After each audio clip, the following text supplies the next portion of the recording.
Aujourd'hui, nous allons aborder les énergies de la pleine lune du 13 octobre 2019 et tenter de mettre des mots sur des ressentis et des comportements qui nous dépassent.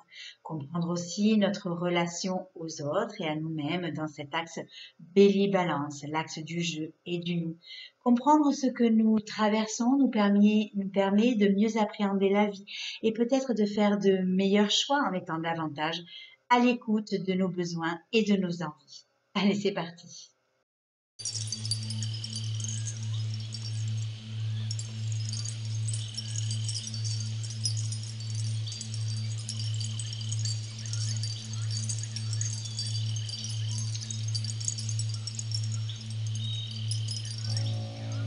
Bonjour à vous tous et à vous toutes.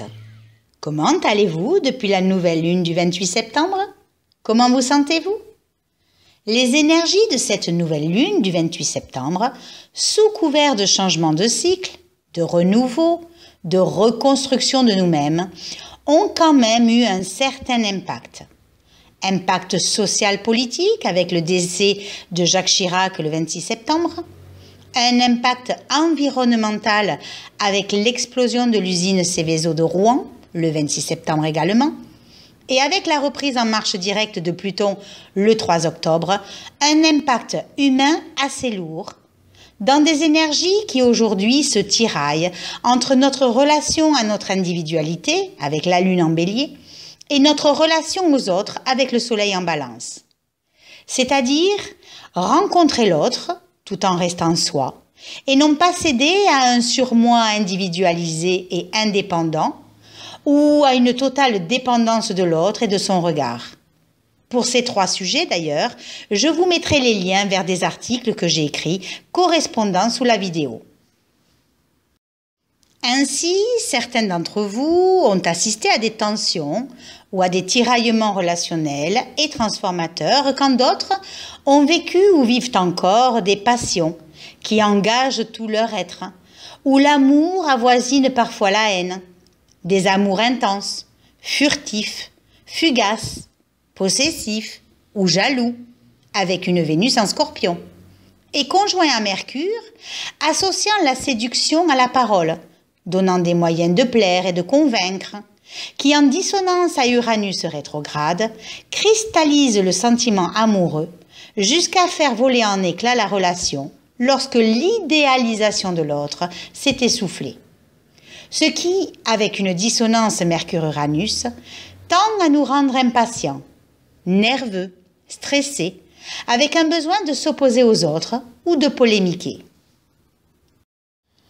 Beaucoup se reconnaîtront dans cette instabilité émotionnelle et sentimentale et certains pourraient utiliser ces énergies pour couper des relations affectives, professionnelles ou associatives avec Mars en Balance. D'ailleurs, il se pourrait qu'avec le quinconce de Mars à Uranus, qu'il faille transformer ou modifier certaines attitudes mentales ou comportementales inadéquates, d'impulsivité, d'impatience, de colère ou de violence, d'indépendance et de liberté exagérée. Et cela tombe bien puisque Mars maîtrise la pleine lune en Bélier, nous donnant l'énergie nécessaire pour agir selon nos besoins, ce qui pourrait s'exprimer par un désir de mettre les points sur les i et les barres sur les t, exprimant notre besoin d'indépendance et de liberté envers certaines de nos relations, afin de reprendre notre pouvoir dans le respect de tout un chacun, tout en arrivant à trouver une certaine paix ou équilibre intérieur avec le Soleil en Balance. Cette pleine lune en Bélier a donc un côté dynamique, entreprenant, créatif. L'imagination peut être spontanée, mais elle peut aussi nous rendre impatients, impulsifs, vifs, avec un besoin de nous affirmer et des périodes de coups de moins bien, de stress mais aussi d'agressivité. C'est une position intense où il va être nécessaire d'exprimer nos émotions, quelle que soit la teneur qui nous anime ou qui brûle en nous, aussi bien dans tout ce que l'on entreprend, tout ce que l'on met en action, qu'au niveau de notre foyer ou de la famille. Il se peut d'ailleurs que certains suivent leur impulsion ou leurs instincts combatifs et que d'autres aient ou ressentent un grand besoin de changement. En somme, une part de nous peut être assez instable, nous projetant vers l'impatience et la précipitation. De ce fait, si vous êtes en train de mettre en place quelques projets, si vous êtes en train d'entreprendre, de créer votre entreprise ou votre activité, d'initier de nouvelles idées ou de nouvelles intentions, il est certain que sous ces énergies trop ardentes, cela peut vous jouer de mauvais tours, si vous n'arrivez pas bien sûr à canaliser ce trop-plein. D'autant plus que cette pleine lune, qui nous rend quand même assez sensibles, angoissés ou inquiets, se trouve embarquée dans un aspect de T carré entre Pluton, Saturne, le nœud sud et le Soleil, nous poussant à nous remettre en question de telle sorte que les actions entreprises, quelles qu'elles soient, peuvent avoir un goût de révolte intérieure, nous donnant l'énergie nécessaire pour fermer une porte afin d'en ouvrir une nouvelle. Ce qui veut dire que tout ce qui ne nous correspond plus, et on en parle quand même assez depuis un certain petit moment et même régulièrement dans chaque vidéo, que cela soit au travers de certains principes ou valeurs, par rapport à certains de nos conditionnements, tout ce qui n'est plus aligné avec l'être que nous sommes censés devenir, au plus proche de notre authenticité. Tout cela qui est inscrit avec le nœud sud en Capricorne et qui parle de tout ce qui est froid, rigide, autoritaire, lourd, tout ce qui nous freine, tout ce qui nous frustre, tout ce qui nous empêche finalement d'être nous-mêmes. Toutes nos routines ou nos burn-out professionnels, nos insatisfactions, tout ce qui est laborieux, peu lucratif, toute surexploitation, toutes ambitions ou réussites démesurées ou illégales, tout ce qui a un rapport avec des mémoires karmiques ou transgénérationnelles. Que cela soit dans nos structures professionnelles, nos structures relationnelles, amoureuses ou familiales, tout cela doit se déconstruire. Les vieux codes, les vieux principes, les vieux schémas doivent mourir pour qu'émerge enfin en nous celui que nous sommes réellement. C'est-à-dire un personnage tout en couleur qui rayonne juste son intégrité. C'est en conscientisant tout cela, en lâchant prise, en s'abandonnant aux transformations et aux changements, que nous pourrons aller vers le nœud nord en Cancer, qui demande d'être dans plus de douceur, plus de sensibilité, plus d'autonomie, plus d'indépendance, plus responsable face à la vie, pour aller de plus en plus vers sa propre individualité et trouver un équilibre entre le besoin de protection et le désir de s'ouvrir sur le monde. Et plus Saturne et Pluton continueront de se rapprocher l'un de l'autre, jusqu'en janvier 2020, plus les énergies seront de plus en plus fortes, et plus le nœud sud se dégagera de ces deux mastodons que sont Saturne et Pluton, et plus nous serons amenés à nous dépouiller de ce qui n'est plus essentiel, à trancher, à couper, à fermer des portes, à passer à autre chose. Résister serait inconscient, immature et surtout faiseur d'encore plus de troubles dans nos vies. Car le moment sera plus que jamais propice à la réalisation de tout notre être. Si tant est qu'on ait fait preuve de maturité et de responsabilité face à notre vie. Et plus, pour cette lune, vous vous allégerez, et plus vous pourrez compter sur votre déterminisme, votre enthousiasme et votre optimisme pour retrouver l'aisance ou le mieux-être dans vos milieux sociaux et professionnels. Et espérer, sans excès bien évidemment, une existence plus conforme à vos attentes, comportant de ce fait de multiples satisfactions avec une harmonie Soleil-Lune-Jupiter. Saturne et Pluton sont redevenus directs tous les deux le 18 septembre pour Saturne et le 3 octobre pour Pluton, ce qui suggère que vous avez dû commencer à modifier, recadrer, changer, transformer ou restructurer votre vie par rapport à ce que vous aviez constaté pendant leur phase de rétrogradation, vivant des blocages, des insatisfactions, des frustrations. Certains ont rompu une relation ou ont trouvé un nouvel amour. D'autres ont quitté un boulot ou ont été embauchés. D'autres encore ont claqué une porte, rompu un contrat, décidé de changer d'entourage, de couper les ponts avec la famille.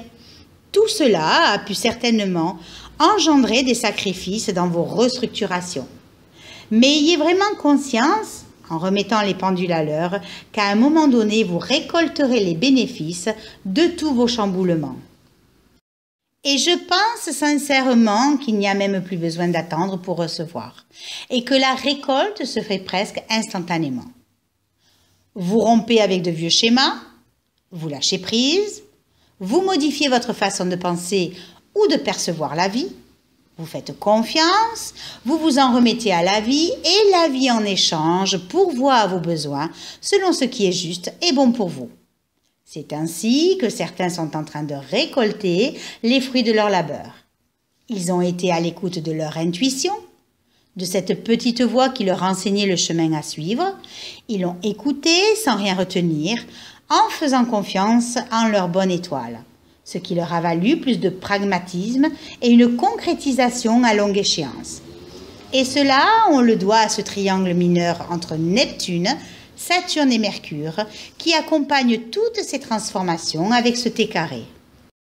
Donc je le redis encore une fois, vous quittez et vous fermez la porte à ce qui doit être. Vous ne retenez rien, vous laissez faire, vous accompagnez même le mouvement et en échange, la vie vous récompense instantanément. C'est ce qu'on appelle le karma instantané. Vous récoltez ce que vous avez semé. Et là, en l'occurrence, pour toute bonne action faite sur tout ce qui entrave votre évolution, un bon point vous est donné dans la lancée.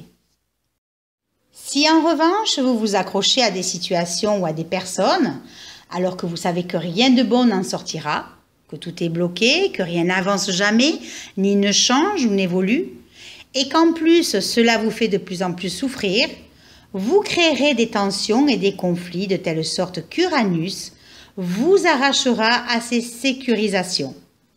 Car ces sécurisations ont tout un lien avec votre passé infantile. En effet, lorsque vous êtes né à l'ascendant et que vous vous êtes sorti du ventre de votre mère pour affronter le monde, c'est en maison 2 et en analogie avec le signe des taureaux que vous avez eu votre premier contact avec la matière, mais aussi avec votre maman et la façon dont elle a pu vous nourrir. De ce fait, la façon dont elle le faisait, soit dans le trop, soit dans le pas assez, soit dans l'amour, soit dans la précipitation, soit dans l'acceptation, soit dans le déni, a pu jouer grandement sur vos attaches affectives et votre rapport avec les choses et les gens, entraînant par là même une boulimie ou une anorexie de tout ce qui pouvait rentrer dans votre champ de vision, ce qui a pu engendrer nombre de manques ou de frustrations, qui fait qu'aujourd'hui, insatiable, vous vous attachez à toutes vos possessions égotiques, car cela crée en vous la sécurité infantile qui vous faisait tant défaut.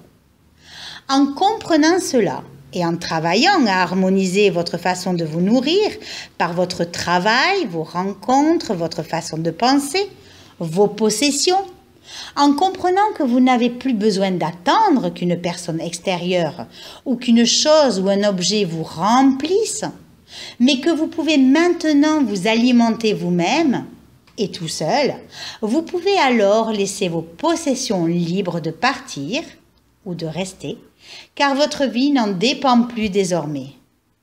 C'est cela la vraie liberté.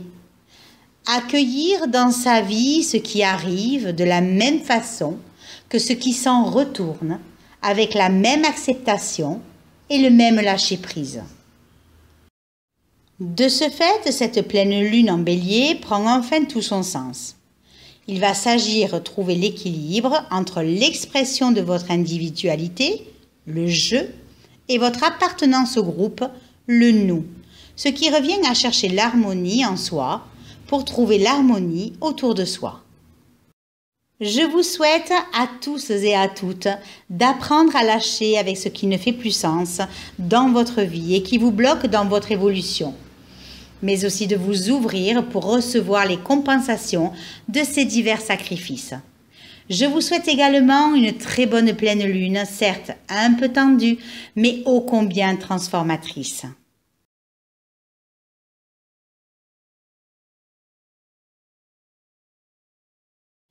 Et puis, si vous avez des questions sur ce que vous vivez, n'hésitez pas à aller sur Astrologie 65 pour une étude personnalisée, une consultation téléphonique ou à me contacter par mail à ressourcea@gmail.com.